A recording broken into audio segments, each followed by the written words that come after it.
যে কোনো ভগ্নাংশকে শতকরায় প্রকাশের নিয়ম। কয়েকভাবেই শতকরায় প্রকাশ করা যায়। আমরা এমন একটা পদ্ধতি অবলম্বন করব যেন সব ক্ষেত্রে আমরা ব্যবহার করতে পারি। তাহলে আমরা প্রথমে এই প্রকৃত ভগ্নাংশটাকে শতকরায় প্রকাশ করব, তারপরে অপ্রকৃত, তারপরে দশমিক। তাহলে এটা যখন প্রকাশ করবো তাহলে 3/5 এটাকে আমরা শতকরায় প্রকাশ করব। তাহলে 3/5কে আমরা 100/100, এই 100/100 দ্বারা গুণ করে দেব।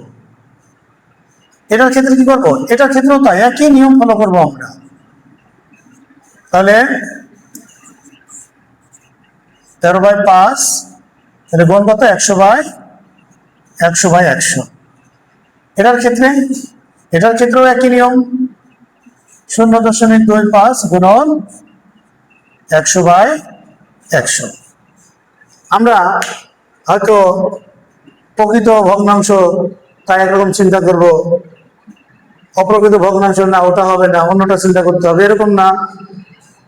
দশমিক ভগ্নাংশে না ওটা না, আরেকটা চিন্তা করবো, এরকম চিন্তা করবো। আমরা এক ধরনের চিন্তা করব, তাহলে পরে আমাদের কাছে অঙ্কগুলো সহজ হয়ে যাবে। তাহলে আমরা অনেক সময় করি কোনো একটি শখের পণ্য কেনার জন্য টাকা জমায় রাখি, যে এই টাকাটা শুধু ওই শখের পণ্যটা কেনার জন্যই খরচ করব। ঠিক এখানেও তাই, শতকরা ক্রয় করব, কথা শতকরা ক্রয় করব।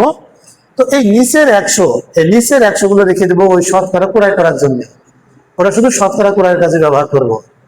তাহলে এটা আমরা কোনো কাটাকাটি করব না। তাহলে বাকি 3টা দিয়ে যদি কাটাকাটি হয়, কাটাকাটি যাবে, কাটাকাটি করব। তাহলে এই 5 দিয়ে যদি 100কে কাটি তাহলে কত হয়? 5 × 100।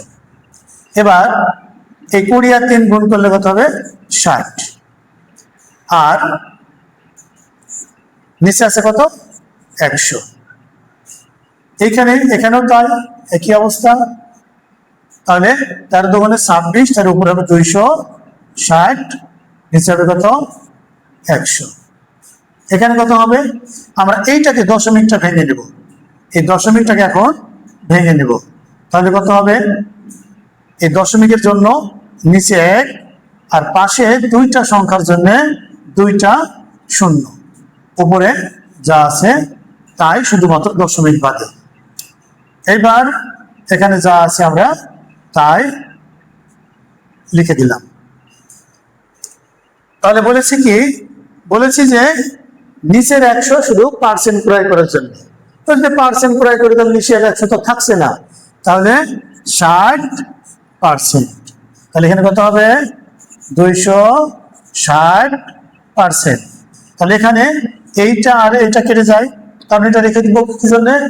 শতকরা ক্রয় করার জন্য, মানে পার্সেন্ট ক্রয় করার জন্য। তাহলে শতকরা চিহ্ন ক্রয় করার জন্য এটা রেখে দেবো।